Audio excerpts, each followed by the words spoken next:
ونعرف أن كل لفظ من ألفاظ اللغة قبل ما تتكلم به لازم تكون عارف معناه، وعارف معناه بحيث تقوله عند طلبه، واللي بتكلمه لازم يكون عارف ايه؟ عارف معناه. تيجي الواحد ما هوش عارف القله وتقول له هات القله لاشرف، ما يعرفش القله ايه، لازم انت عارف القله معناها ايه وهو عارف القله معناها، لازم. يبقى اذا التخاطب فرع ايه؟ العلم بوضع اللفظ.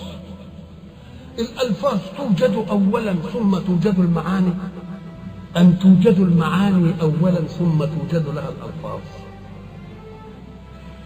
نشوف التلفزيون ده قبل ما يخترع كان اسمه ايه؟ ملوش ايه. اذا لما اخترع ابتدأنا نجيب له ايه؟ يبقى اذا المعنى يوجد ايه؟ اولا، وبعدين يوجد له مين؟ الاسم.